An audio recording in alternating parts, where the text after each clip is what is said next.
Bonjour tout le monde, aujourd'hui on est au 108 avec Boris de la Fracama. Alors la Fracama, c'est un réseau de soutien destiné aux acteurs associatifs de la région Centre. Bonjour Boris. Bonjour. On aimerait bien en savoir un peu plus sur donc la Fracama. Est-ce que vous pouvez décrire plus précisément votre rôle ? Alors la Fracama, déjà c'est une fédération d'associations en fait qui porte un projet de pôle régional musique actuelle qui est missionné par notamment le conseil régional du centre pour aider à la structuration, au développement du secteur des musiques actuelles dans la région. Et donc cette fédération est constituée essentiellement d'associations plutôt, je veux dire. Ok. Quel type d'action menez-vous plus concrètement ? Alors plus concrètement, en fait, cette fédération mène, par exemple, on peut parler d'un dispositif de repérage et d'accompagnement et qui peut s'apparenter un petit peu à un tremplin dans le vocabulaire commun qui s'appelle Propulson et qui est en fait un dispositif par lequel on aide des groupes à se développer et éventuellement à se professionnaliser. Après, il nous arrive de mettre en place des formations, notamment comme ça a été le cas pour les encadrants de répétition, pour les gens qui gèrent des locaux de répétition, on a pu les former sur l'année dernière.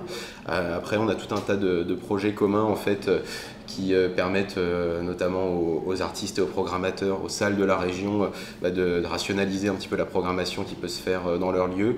Et il y a tout un tas de choses, après surtout les pans des musiques actuelles qui vont de la diffusion, c'est-à-dire de l'organisation de concerts, etc., jusqu'en amont à l'enseignement, à l'aspect école de musique, etc. On travaille sur des chantiers assez larges. Et on aide aussi à la création d'équipements, par exemple, comme ça a été le cas avec Polysonic. Voilà, Polysonic, c'est le locaux de répétition qui sont au 108.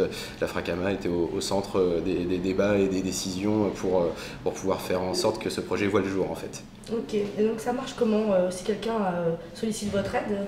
Pour n'importe quel projet musique actuelle, c'est-à-dire on va dire quelqu'un qui veut se mettre à organiser des concerts, qui veut monter un label, qui veut même un groupe ou un musicien qui cherche tout simplement des contacts, qui cherche à prendre, ne serait-ce qu'à prendre des cours ou à trouver le contact d'un studio ou à savoir comment faire pour faire distribuer son disque sur internet par exemple, tous ces porteurs de projets ils peuvent pousser notre porte sur rendez-vous et venir de manière tout à fait gratuite et libre pour qu'on puisse les identifier, les aider et les rediriger vers les gens qui pourraient éventuellement les aider mieux que nous. Et bien souvent, c'est à l'intérieur de notre réseau, parmi les adhérents justement, qu'on a les bonnes personnes pour aider ces gens-là.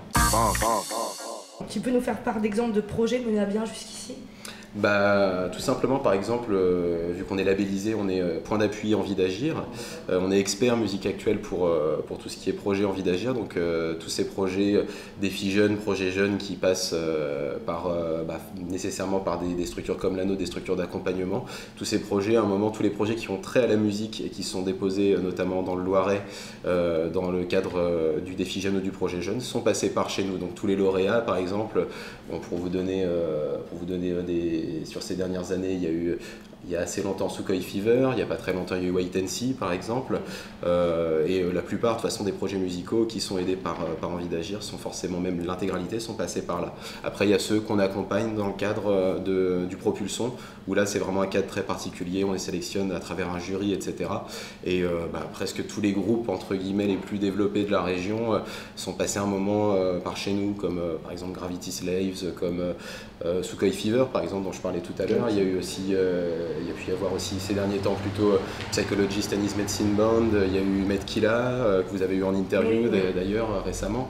Voilà, à peu près tout ce qui bouge un petit peu en musique actuelle, à un moment ou à un autre, la plupart ont au moins poussé la porte et il y en a certains qu'on a aidés plus que d'autres puisqu'on les a sélectionnés dans notre dispositif, oui. Est-ce que tu peux nous parler de Propulson ? Alors oui, Propulson, comme je le disais, en fait, il y a cet aspect de dispositif de repérage et d'accompagnement qu'on peut appeler vulgairement tremplin, entre guillemets, même si ça va un petit peu plus loin que ça.